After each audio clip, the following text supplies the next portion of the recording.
Okay, first of all, good luck to the Guardians, pulling for Tito and the boys down there and that whole crew. So I know the game's on right now. I'll have it on up in my office, but pulling for those guys. And I'd be remiss if I didn't say I'm pulling for the Phillies too, on the other side of the bracket. Looking forward to Sunday down on the lake. I think it's going to be a great atmosphere. Two AFC teams. It's going to be a great battle. I'm looking forward to it. Good week of preparation. Still have some more work to go in that preparation, but excited for the opportunity, excited for the challenge. And with that, I'll take any questions. What did you see from Miles this week? He's off the injury report. Good to go for Sunday. Yeah, good to go for Sunday. Excited to have him back out there. Jadavian's day, getting him back on the practice field. Yeah, got some work done today. I think we'll take that to Sunday and make a decision when we get to Sunday. With Miles, Kevin, he looked really excited when we got to see him out there Wednesday, like when he ran on the field. Could you tell how glad he was to be back out there with the guys? Yeah, I think he's a competitor. Obviously missed being out there, so very grateful to be back out there and with his teammates. So, yeah, I do think he was energized. What do you need to happen for Jadavian? I mean, could it come down to pregame warm-ups on Sunday? It might, Mary Kay. I think, what happens a lot of times on these type of decisions is it's Friday, whatever time it is, noon, 12:44.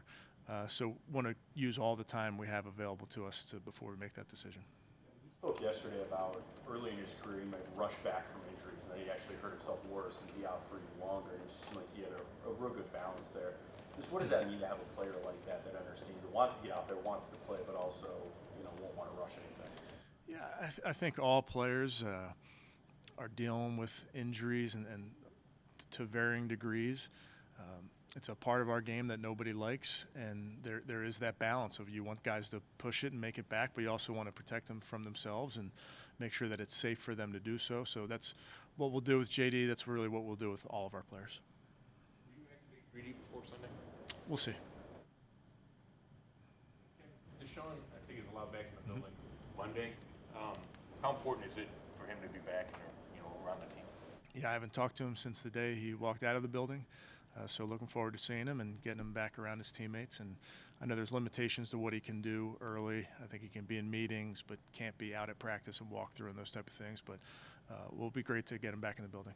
I know you said you haven't talked to him. Is anybody within the organization allowed to have some kind of contact with him? No.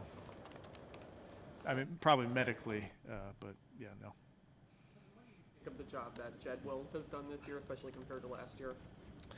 Yeah, I think Jed has done a nice job, certainly in a bunch of areas, but we've talked about it. He's healthy, and I think that's such a big deal with Jed and our big men and feeling confident and healthy, and I think he's playing well, and he's got to continue to do that. Kevin, closing has been an uneven thing for you guys for the first 4 games. You did it in 2, didn't do it in the other 2. Just how do you level that off and get that consistent on both sides of the ball week in and week out? Yeah, I think to your point, Darryl, you got to play a 60-minute football game or more in the NFL these days. And I saw the stat where how close all the games were last weekend. I mean, that's just the nature of the NFL, the nature of parity in this league.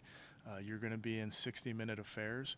We understand that. We understand that you got to be locked in for all 60 of those minutes, and that's players, coaches, all of us. We just got to make sure that we're locked in and ready to go.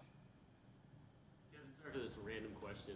When you're determining whether to challenge a call, can you just a glimpse in that process where, is there a specific person you're talking to in the booth that helps you determine whether it's worth challenging? Is it a collective effort? Yeah, I'd say it's collective.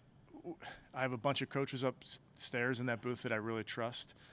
The nice part with the rules now, you really don't rush to challenge anything unless the offense is rushing to get on the ball. You really can take your time, and because the officials have the ability to make some obvious ones correct with each other.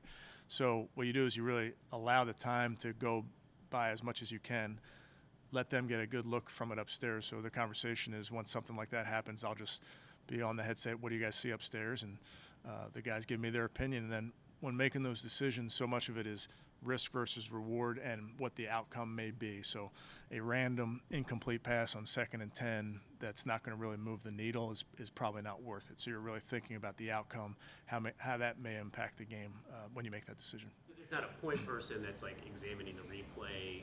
It's more of a, what are you guys seeing on the replay? Yeah, I would just tell you we have a lot of veteran coaches up there. Question. A lot of people, they'll look at statistics and the matchups team versus team and that.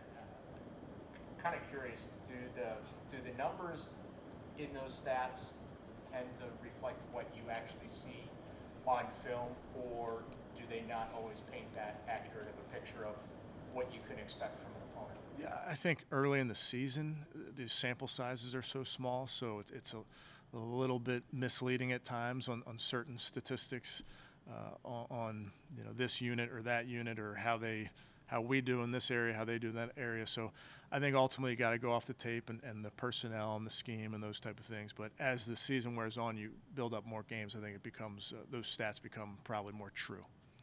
What would it mean to you if you have 3 of your starting defensive linemen back for this game?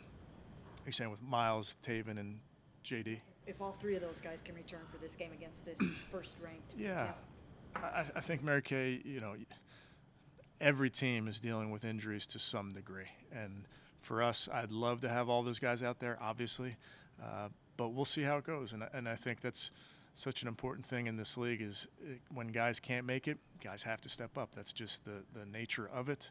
I think we've seen in moments guys have done a really nice job in stepping up. But, yeah, of course, you'd love to have all your players out there. We haven't talked a ton about Taven. How did you think he played before the hamstring? Yeah, playing well. Yeah, good fit for what we're doing, plays hard, good in the run and the pass. Good for Grady, considering he had such a good game against the Chargers last year, if he can play on Sunday. Yeah, I think we'll see. It's kind of goes back to what we were talking earlier with you got to deal with all these injuries case by case, what the person needs. So he did a nice job at practice. We'll see where it goes this weekend, but definitely he's progressing and proud of how he's rehabbing. Chargers are, obviously Slater's out. Assess that into the new left tackle that's come in. I believe he's a rookie. Mm-hmm. What have you seen of him on film? Yeah, and playing in his collegiate position back out at tackle. I know he was playing guard for them previously, but they have a good offensive line. I really believe that they're well coached, and they also have a quarterback that does a nice job of getting the ball out of his hands and gets it out of his hands both in the play design and how they design their offensive attack, making sure the ball's out, and then he also does a nice job at the hint of trouble. He's going to get rid of the ball. He's not going to take a sack. So he does a nice job in that. And then also just with their max protections, whether off their play actions or third down, those type of things, they have a very, very good scheme. But I think they have good players up front that and they also play very, very hard. Guard against, not getting into a false sense of security about the fact that they have not run the ball a lot to this point. Yeah, I mean, they're the number one pass offense, but I don't think you can I don't want that to be misleading.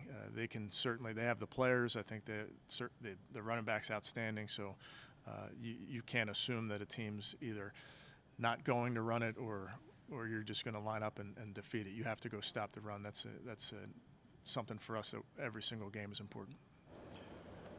Jeff Howard was in here earlier, and he talked about the tempo that they go at. And is this going to be as fast a pace as you've seen to this point from an opponent?